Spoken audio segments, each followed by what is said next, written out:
NIT plus system के लिए बहुत ही इंपॉर्टेंट नोटिस है। Means NIT triple IT GFTI colleges के लिए।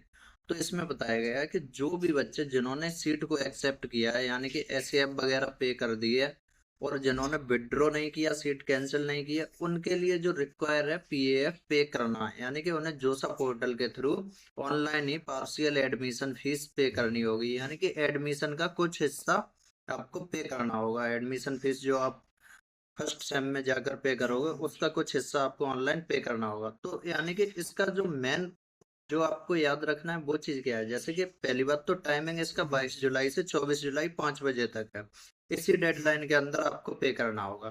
फिर इस पार्शियल एडमिशन फीस का कितना पार्ट है, यानी कि आपकी सेमेस्टर फीस का कितना पार्ट है जो पार्शियल एडमिशन फीस के थ्रू आपको ऑनलाइन पे करना है। तो पहली बात तो आपको डेट और टाइम याद रखना है, क्योंकि इस डेडलाइन के बाद कुछ नहीं हो सकता सीट कैंसिल होने के सिवाय। आपको कॉलेज नहीं मिलेगा उस केस में। तो आपको जैसे ही विंडो ओपन होती है, कल 22 जुलाई है, वैसे ही आपको पीएफ पे कर देना है हर हाल में, जिससे क्या कोई डिले ना हो। तो जोसा पोर्टल पे आप जाओगे, ऑनलाइन पे कर दो। अब इम्पोर्टेंट क्या है, जैसे कि आप देख पा रहे होंगे अमाउंट।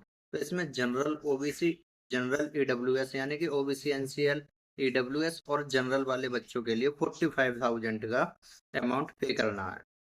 जो S C S T PD के बच्चे हैं उनको 20,000 का अमाउंट पे करना है। वहीं जो बच्चे ऐसे पे करते time S C S T category के थे, बट अब वो जनरल कैटेगरी में शिफ्ट हो गए, यानी कि उन्होंने जब डॉक्यूमेंट वेरिफिकेशन कराया ऑनलाइन, उसके बाद वो जनरल कैटेगरी में अगर शिफ्ट हो गए, तो उनको 60,000 रुपये पे करना है। क्योंकि जो इन बच्चों की जो एस एफ होती है, seat acceptance fees, S C S T की, वो कम होती है as compare to general EWS, general OBC NCL और ईडब्ल्यूएस वाले बच्चों की कंपैरिजन। इस वजह से इन्हें 60,000 रुपये पे करना है। यानी कि एक तो जनरल के जैसे 45,000 और 15,000 इनका जो उसमें एस में कम पे किया गया, वो जो बच्चे शिफ्ट हुए हैं ओनली वो। जो बच्चे शिफ्ट नहीं हुए हैं, यानी कि जो S C S T PW के थे, तो उनके पास सर्टिफिकेट वगैरह है, ऑनलाइन वेरिफिकेशन में सब कुछ उन्होंने S C S T P D का दिखाया, उन्हें सिर्फ 20,000 रुपये पे करवाए। अब ये आप कैसे, मोड ऑफ पेमेंट क्या है, सारे UPI, net banking, debit card, इन किसी भी मोड से आप पेमेंट कर सकते हो। अब जो भी बच्चे इस फीस को पे नहीं करते हैं, पहली बात तो उनकी सीट तो कैंसिल होनी ही होनी है। इस वजह से सारे बच्चों को पे करना है।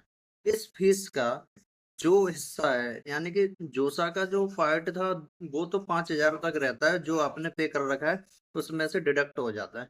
बाकी सारा पार्ट जितना भी आपने पे किया है, वो सारा आपके सेमेस्टर की फीस में एडजस्ट कर दिया जाएगा।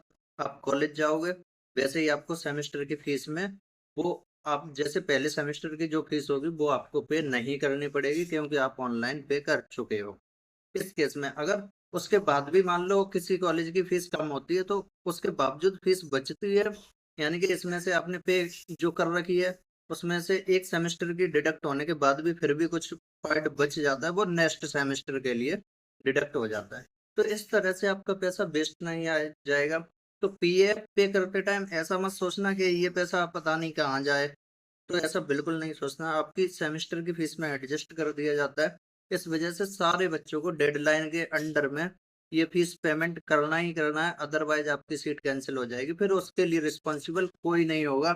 ये नीट नहीं है, रीनीट का ये रिफंड नहीं है जो बार बार इंक्रीज कर दिया जाए डेडलाइन। इसकी डेडलाइन इंक्रीज नहीं होती है।